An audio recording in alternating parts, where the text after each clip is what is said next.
another thought was, how do you perform your nightly actions? What? Sorry. Hang on a minute, mate. Do you want to just run me through your nightly actions? There's no, like, usually there's a bit of... You're listening to The Big Drill. Welcome everyone to The Big Drill, and as always I have my trusty co-host, Will. Hi, Ghazi. Hello, Will. Will you please tell everyone what we are doing our podcast on today? I most certainly will. We are doing it on minimalism. Minimalism. Say it.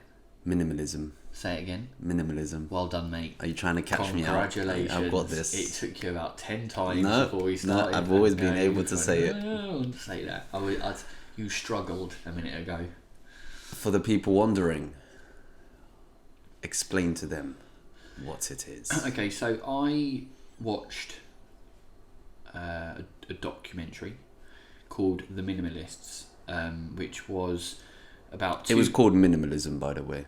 Whatever, mate. Because when you told me to watch it, I was searching for minimalist. It didn't exist, but minimalism was there. Why don't you overcame that difficult task I gave you? That's why I was struggling. But yes, okay. And it was based around two guys for whatever reasons had got themselves into a situation where they had decided to alter the way that they were living from a consumerism driven very high-end kind of life to strip stuff right back to minimal amount.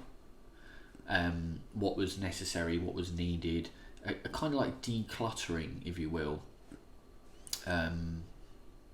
Living with the minimum things you need. Yeah. That's what I gathered from them. Yeah. But how did you feel about it? How did you feel about the program? What did it make you feel like? Some of it I was just like, this is a bit too much. It was just like, what is going on here? Why is it... First, okay, there was one guy, I forgot his name. Here we go. Well, which one was it? The guy that goes around, he doesn't have a home. He claims he's homeless. Right. And he's been homeless for 4 years. Oh yeah, this guy. I know the guy. 3 bags. Maybe even 2. Maybe I think he had like 51 things in total, whatever it was. My point is he just casually dropped it in and never talked about it again. Was, yeah, I'm homeless, but I go around renting homes wherever I go. Are we gonna get an explanation on how you're getting this money to pay for these homes? He was a blogger, wasn't he? Okay. He was probably staying in a place for a week if he like. The point was, his blog or something. Not everyone has the opportunity to just be that kind of minimalist, I guess. Yeah, I think also. I was just like, what on earth? I think also that it's anything, right? You've got like a continuum, haven't you? So you've got like someone. There's always like someone at the other end of the spectrum, right? Mm-hmm. So there's you've got like, I don't know, someone who just like buys everything, doesn't like have a care in the world, just goes, I'll buy that, yeah, buy that, buy that, never actually has a second thought. And then you've got someone right at the other end of the spectrum that kind of like doesn't buy anything unless they really need That's it, me, by the way. and they procrastinate over, do I really need this? Yeah. You know, so you've got a spectrum, and I think like with any spectrum or with any like continuum, it's pretty important to be able to move along it at any given point of time. So, you know, if you get stuck right down one end, at some point that's going to cause some sort of issues. If you don't really realise it or you're not aware of it, it probably is causing it on a subconscious, like unaware level, you know. So one of the things they touch on quite heavily is you are unhappy because you're consuming too much. I think they made that quite like, if you want to be happy, stop buying all this nonsense that you don't actually need. Right. And there I can agree a bit, because I'm that person. In school, playing football, I was the one wearing Umbro football trainers, not Nike or Adidas.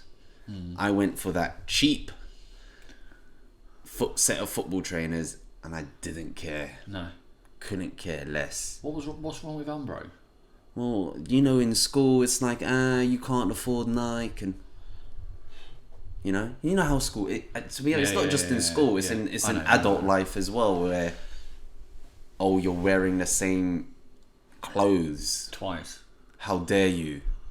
You're supposed to buy them once. Leave this room immediately. I don't know. You have to have the latest Gucci belt or bag or whatever it is. It happens. It's not just in school. I'm just saying that. Well, no, I didn't even care in school, and that's kind of stuck with me.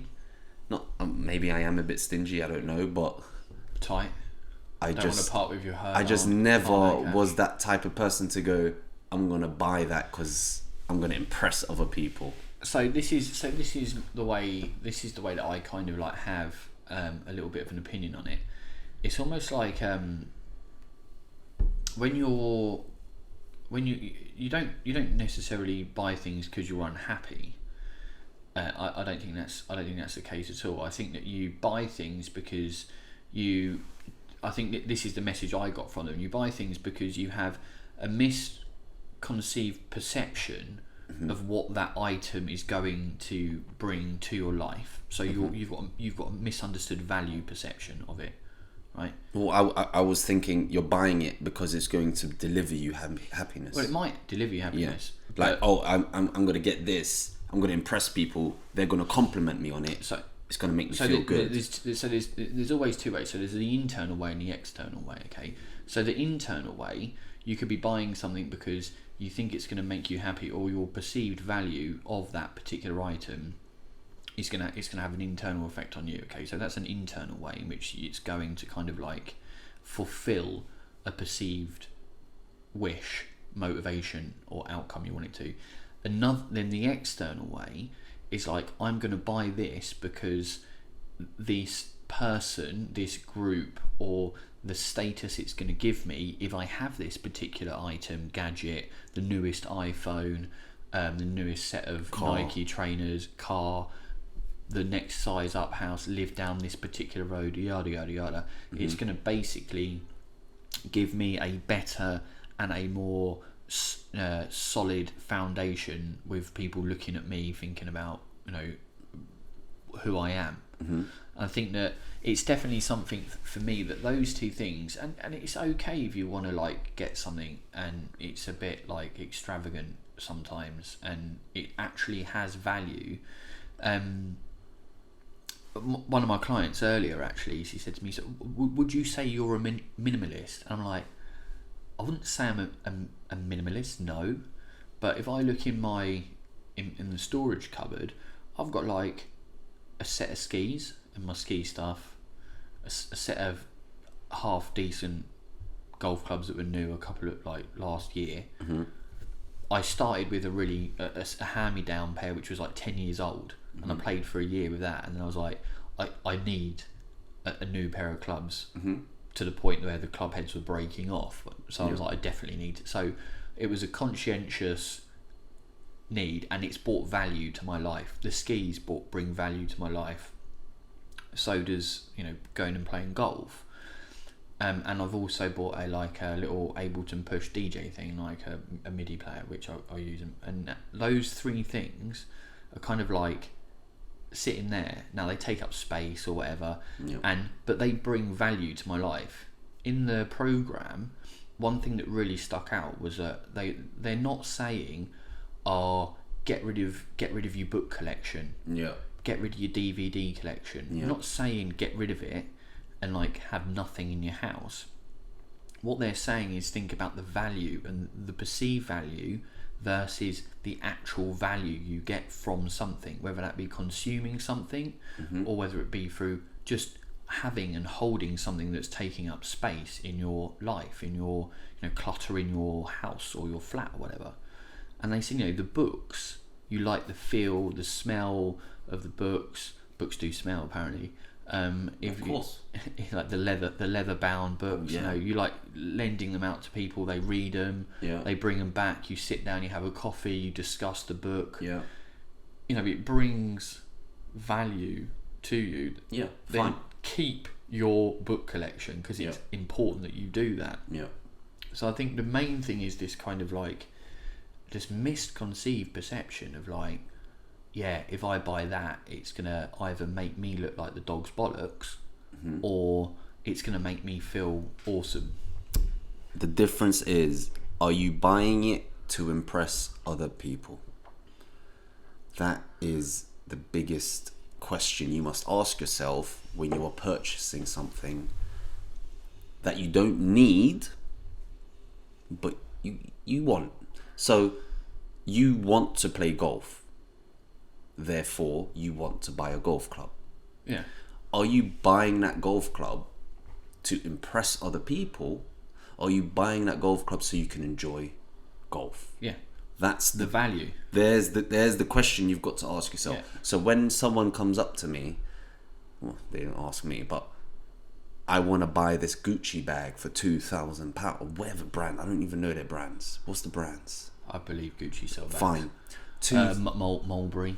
Louis Vuitton is Louis another one. Vuitton. There you go. Louis Burberry, Vuitton. Burberry. Whoever these people are, that they don't even give a shit about you, and you're buying their products that costs a car. Why are you buying the bag? Let's use the bag as an example. Why are you buying it? Are you buying it because you want to put your other lovely things in the bag, or are you Fill the buying bag. it because bags happen to be on the outside of the outfit and everyone gets to see it? And then someone might come up to you, hopefully they're not a thief, and go, "That's a nice bag." Rather than go, I'll have it. Is that the reason you are purchasing that product? If it is, you are going down a very long, dark road. Dark road. Dark road, because there is no light at the end of this tunnel. Because as soon as all your friends have seen the bag now, they've all said, "Oh, well, that's What a lovely bag. you got a little bunch of. That's a nice bag." I believe that's a Burberry Okay, bag. after you've seen it once, Yeah. you're very unlikely to get a second compliment on that bag. So what's your next step? I gotta get me a new bag so I can get my compliment. Don't ever look at me like that and say that So I again. can get my compliment all over again. Yeah. Similar to social media, when you upload your Sure. picture. So one thing that leaning on this, the fashion idea, which you've so eloquently described. Thank you. With creepy eyes Thank at you. me. So basically, you used to have essentially like summer season, winter season clothes, right? And rumor has it there are people that still get out a summer bunch of clothes and a winter bunch of clothes, and then they like store them in the loft or something like that. So they have all the winter. Fine. So there used to be this two season consideration, right? You want to stay warm when you need to, and you want to cool and stay chill. Stay cool. Maybe wear a sleeveless top and get a nice little tan. Show off the guns. bang. Here we go. So that's fine. The summer, the winter, we get that. And then also you get this kind of like, as time went on, spring and autumn. Mm-hmm. All right, I can live with that. We've got 4 seasons, spring, summer. 4 sets of clothes. 4 sets of clothes, right? Now, arguably, as the time has gone on, right, you might get the odd hot day in winter, you might get the odd cold day in summer. I get that. We live in a temperate weather climate. Mm-hmm. That happens. But now there seems to be this whole kind of, and it mentioned it in the documentary actually, like this like fashion is now 52 weeks, 52 fashion cycles, right? As in, because Yeah. there's 52 weeks in a 52 year. weeks, yeah. Now why not have 52 Every seasons? week you gotta have a new set of clothes. New season this week. What's in this week? What's in this week? So instead of being what's in this season, the season has almost become the week. So it's like what's on trend, and instead, well, it's not even what's in this season now. It's like what's on trend, and actually now, because you've got this concept of what's on trend, you don't have to wait until the new season. You can just start trending it. Mm-hmm. So now all of a sudden, it's like, well, that particular workout session is on trend, that particular exercise is on trend, that particular diet is on trend. So now we don't have, or from a fashion point of view, this particular celebrity. Let's say Beyonce Knowles. I know she wears a little bit of clobber every now and then, and like puts her hand up and goes, "Ooh, look what I'm wearing." Now, why are you looking at me like that? I was just trying to figure out where this is going. That's fine. Continue.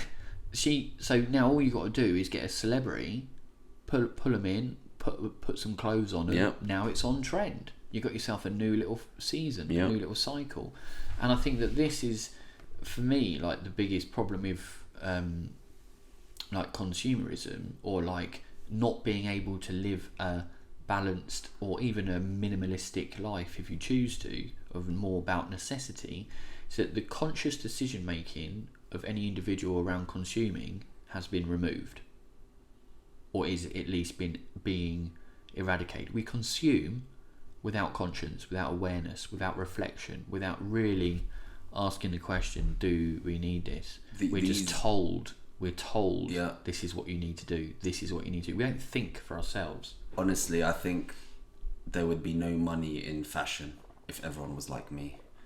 The jumper I brought in today, I've had for 10 years. That's a long season. That's a decade of a season. Burberry would not be happy with you, mate. So I think it's just the pressure, and again, I think that's the pressure of Beyonce's wearing this. Everyone loves Beyonce. If I wear this, everyone's gonna love me. And yeah, I mean, don't get me wrong. It's like, look, the economy relies on consuming, right?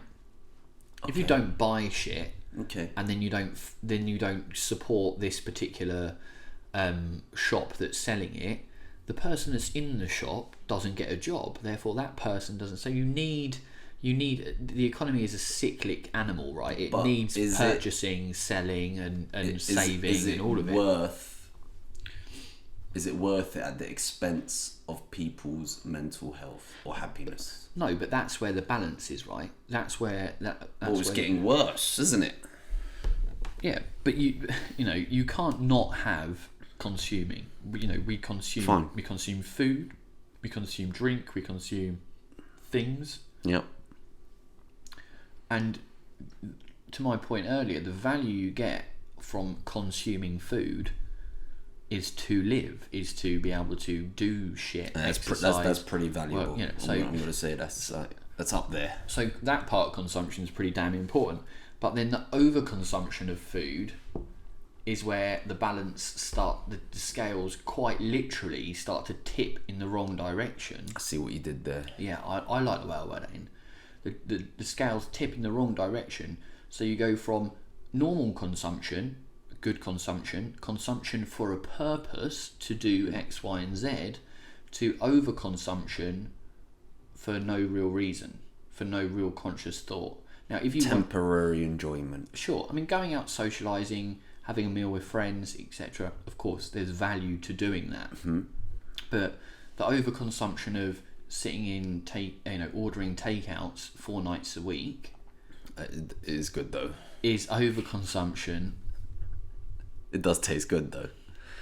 Don't have to cook either, but that's not what you should be doing. You're not helping the situation, are you? I can see why people do it. That's what I'm saying. That's what I'm just saying. You can see why people do it. Yeah.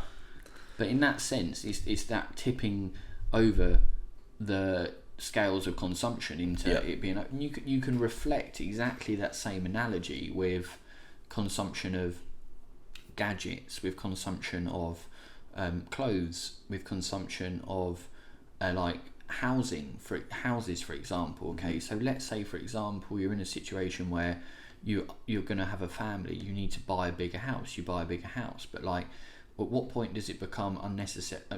Necessary to have like a massive house with like loads of empty rooms? Very interesting point, which I've very fluidly moved on to in the documentary, was about the footprint of people and where they walk in a house. Do you remember that bit? The heat wave of where they actually move around. The heat prints, so where people actually go. And you can have people which have like, I can't remember the square footage off off the top of my head, but it was a big square footage property, right? It's an American house. And they had only used 40% at most. At most, they used 40% of the space. They only use use that space. They use that time. In the other rooms, it was just full of stuff. Yeah. But just was never touched. Yeah. And it's just kind of like, at what point do you draw the line where, we are consuming, buying, purchasing up to a certain point of things we need, which things that bring value, which we need because it has a knock-on effect in a positive way, to where it has no real effect, or in fact a negative one. So I'm gonna say, there's the lady she was living in the tiniest house I've ever seen. The borrower's house, whatever it was. Yeah, it was. I don't how big was it? I can't remember. But basically, it was maybe the size of a room. If you think like a caravan that like slept 5 people. Yeah. And then halved it. That was the size of her house. Yeah, it was half of a caravan. I'm sorry, that's ridiculous. I can't do that. I couldn't do that either. There's no way. First of all, I don't know where I'd put my PC. That's number one. I mean, that's the first. Your thought. Gaming chair wouldn't fit in that. That was literally the first thought. I was like, "There's no space to put anything in there. My PC would not fit." I don't even like the bed itself. Was another thought was how do you perform your nightly actions? What? Sorry. Hang on a minute, mate. Do you want to just run me through your nightly actions? There's no usually there's a bit of cardiovascular systems being worked. You're sweating, you're moving around quite a bit, it can get quite ferocious. You mean, how do you make sweet love with your partner? In such a small... The bed wasn't even like a couch. It's... You'll be surprised where people can make the magic happen. Well, it can't okay, fine. But I could not do that, and I would refuse what you're life. saying here is like, minimalist space has a negative impact on maximising your sexual enjoyment. No, I'm just saying maximising my lifestyle. I would rather have the bigger house than the smaller house. We'd all love a bit of a bigger house, mate. Well, yeah. I'd rather use 40% of my house than use 100% of that room. Sorry. That's fine. Look, you're entitled to your opinion. Fine, thank you. No, listen, I hear what you're saying, because it just looked bloody awkward, didn't it? Pulling out something, flipping it over to there's the stove.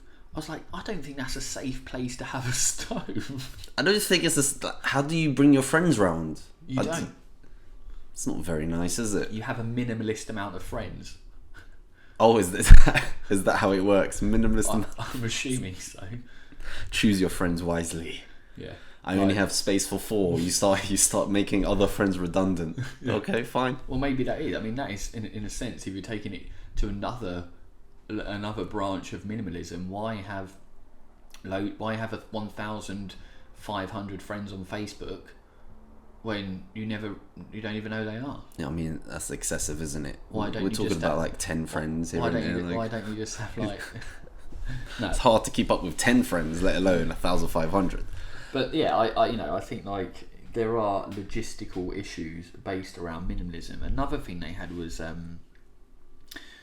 obviously if you meet someone who's not minimalist, it was actually they were on TV in America talking about it, and they were like, what happens if you've got a certain way of life? It doesn't always have to be minimalism. It can also be you just like stuff in a certain way. I've got friends that have set up, and it's what they like. And it's how they like to have things organised and arranged and stuff like that, and that's absolutely fine. And like when someone else comes into your life, there has to be a little bit of like, okay, well, how is this going to work? Mm-hmm. And they questioned, like, from a minimalism point of view, like, well, if someone comes into your life and they don't want to be a minimalist, they do want to buy this, they do want to have this, or you have children, you can't say to a kid, you only get 5 toys, pal. That's all you're getting. Yes, that seems even too much. You only need 1 toy. Choose wisely. Walking into Toys R Us, Choose once. That's horrible. See, exactly. Can I have this? No. Can I have this? No. Can I have this? Yes. Why? Because it's tiny and it'll fit in your pocket.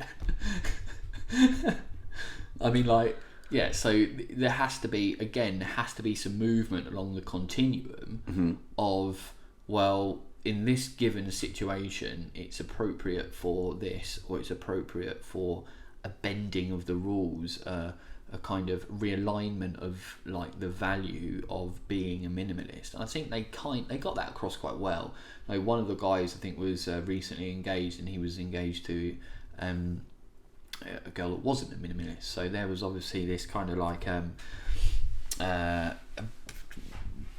realignment of compromise of or whatever, but that they were kind of like sorting out between them. And she owned 20 pairs of shoes. Oh, so you remember this? Yeah, because the female hosts asked him, and he kind of said it like that was a lot. And I don't know about you guys listening. I don't think 20 pairs of shoes is the most drastic number for people at home. How many have I got? I've probably got about 10 to 12. I mean, for guys maybe it's a bit different, but I can imagine women having. Why for guys? Don't come at me with that. I've got shoes for different occasions. Yeah, trainers. 10 of them. I've got golf shoes. There you go. I've got training shoes. They have a purpose. Sometimes they just want loads of shoes. I don't know why. It's fine. So there was a bit of a problem with. I mean, I don't even see it as a problem. If you want the shoes, you want the shoes. But it's the point is, it's the reason why you're buying the shoes. Don't buy them just because you want compliments. Oh, that's what I'm saying. Yeah, fair. The other point that they brought up that was quite interesting was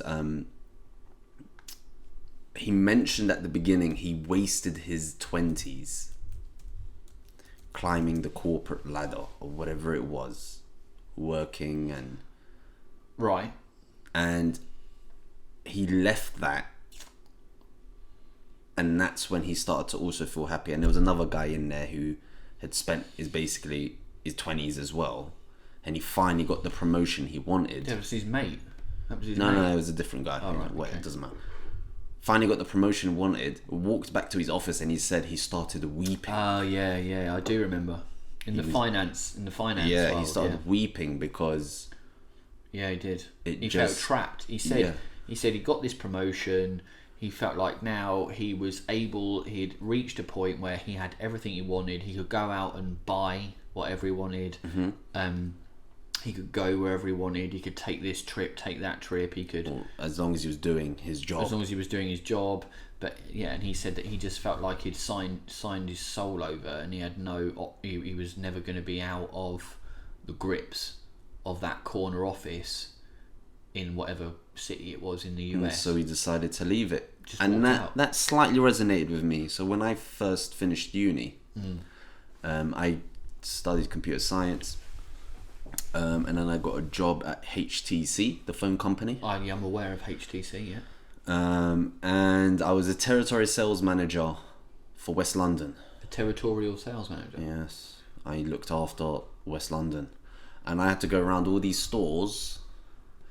Thank you for that. Repping. West Side. I had to go around EE, O2, Vodafone. Yeah. Phones for You at the time. Yeah. They were still open. It's a funny story. I actually went to work. They were closed down. I was like, oh, okay, fine. I had to go around and help people sell the HTC devices. Yeah. And after roughly a year, I just said, nah, there's no way I can keep doing this. I felt my soul was slowly being chipped away, dying even. Wow. Like I felt like a robot. I was waking up doing something I didn't really want to do. I mean, don't get me wrong, the job was fine. It was like nothing. It wasn't like horrible. Right, okay, yeah. It just wasn't doing anything for me. Yeah. And I said to myself, I'm either just going to just leave right now or I'm going to get stuck. So I could feel what he was saying, and I was asking all my friends and family, what do you guys think? The answer was always, get something first before you quit, right? Sure. That does make sense. It does make sense, but when I was trying to apply that, I wasn't trying to find something hurriedly because You had that I've in got, place. I'm okay. The money's coming in. I'm fine. What I felt I had to do was put my back against the wall, quit right there and then, and force myself to find something that I would enjoy. And that ended up being personal training. Well, and look, I mean, that's a really, really good point, mate. And a really, I think, people that are listening, and I'm sure, I know people as well that are in jobs that are fine. Yeah. It's okay. How was your work today? Yeah, it's okay. Like, did anything light up your life today at work? No. Just go in, You just run through the motions. Yeah, run through the motions, get the job done. So, from your point of going, nah, fuck this. I'm just going to get out of here. I'm going to throw everything in. I'm going to change my life. Obviously, we're not talking make it minimalistic. That's not it had nothing to do with minimalism in the sense, but it was a change which brought you out of, like, to the point of the guys on the minimalist documentary that were in that corporate bubble, where they probably had a little bit of misconceived conceptions around what was worth and what was valued. They came out of it and realigned things. And I think, like, when you think about personal trainers as well, we work alongside some people which have two jobs, right? Yep. And it's like one of those situations where sometimes having the two jobs holds you back from doing the job you really love, or you really want to go in to do, and you really want to, your primary motivation to do that particular job, perform that particular role, is what you're motivated to do. But your secondary motivation is to put a roof over your head, put food on the table, put clothes on your kid and get him to school. Yeah. Those secondary motivations, or not necessarily the children, but like the secondary motivations, are to do the job that enables that to happen, right? Necessities. So you can sometimes lose that idea of doing what you love, and sometimes making that leap, making that jump, taking that risk, taking that gamble will actually push you into refinding something that... And I know that's what worked for me. I knew every time I'm put under pressure, I'm forced to take the action. Yeah. And that's when I get the best results out of me. Necessity is the mother of invention. Beautiful. I mean, you're not inventing anything, but you are... I'm reinventing myself. Yeah. You have to, because now you've got to, because it's needed. And I sat there and I had no idea what I wanted to do. I didn't even know I wanted a PT. I was already out of shape. I was just going gym just to try to get back into shape. I was literally trying to reinvent. I was trying to think, what can I do? I want to help people.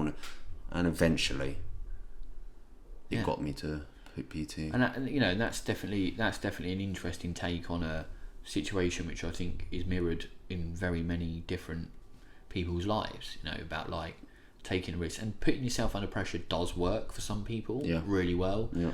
But it's not saying that it works for everyone. Some people, that's not how they respond. They crack under pressure. Yeah.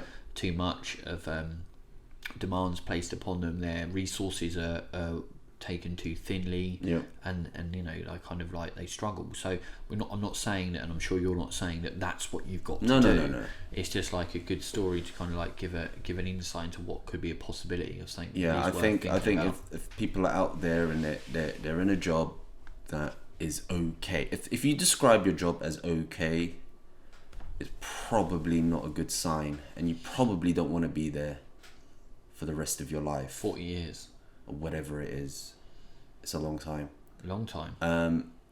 Maybe try and sit back and reevaluate and go, is this something I want to do for the rest of my life? If not, try and come up with something where... And again, it's that value, isn't it? Yeah. Yeah, something you value. I've got a friend. She was working a job in London, and she left because it was bringing her nothing, and she's still on to this day has not found. And I think it's been like 2 years now, and she's kind of going in and out of jobs, trying to find what will light her soul up. How old is she? How old? Yeah. Now 27. Fine. And she hasn't given up on the I'm not going to settle for less than my happiness. Yeah. And it can be a very long, mentally draining, tough road. But I think it's worth it. I absolutely think it's worth it. Yeah. You've got to find something that truly lights your soul and, Yes. and makes you feel alive, Yes. right? And like going full circle, we've spoken about minimalistic life, Mm-hmm. right? Is a minimalistic life fulfilling for a person? Maybe yes, maybe Can no. be, yeah. Maybe try it, maybe decide it's not, maybe decide it is. Maybe be a little bit more conscientious about decisions that you make. Mm-hmm. I know that I've certainly thought about things before I buy it now, before I go out and buy a new jumper or go and like see something. Do I need another pair of ski gloves? No, I don't. Do I need another this? Do I need another that? No, I don't. So, you know, that kind of like being conscientious, and we've think about consumerism. So conscientious consumerism, I think, is probably a good kind of like... Ask yourself that question. Am I doing this because I'm trying to impress other people? And I guarantee it would make your life a lot easier if you stop buying those things just to try and impress others. You're just imprisoning yourself in your own mind, because now you're trying to get validation from an external source, and we all know, Will, happiness is from within. We do know happiness is from within. Absolutely. Is there anything else you wanted to add? No, I think that was a good chat about minimalism. You got it wrong in the end there. I got it wrong at the end. I worked so hard to get it right. Please Minimalism, consumerism. Please do drop your stories in the comments if you've had any similar scenarios in your life. Are you a minimalist? Or are you a minimalist? Hey. One for one. Got your back. And until next time, we shall see you guys On the big drill. Hi, I'm Will. And I'm Ghazi. And thanks for tuning in to The Big Drill. You can also find us on these platforms here. Make sure you subscribe to the YouTube channel. You can find him on Insta. Ghazi.92. And me, Will Hawkins Coaching. The links are in the description. And until the next time we drill deep, goodbye. Bye.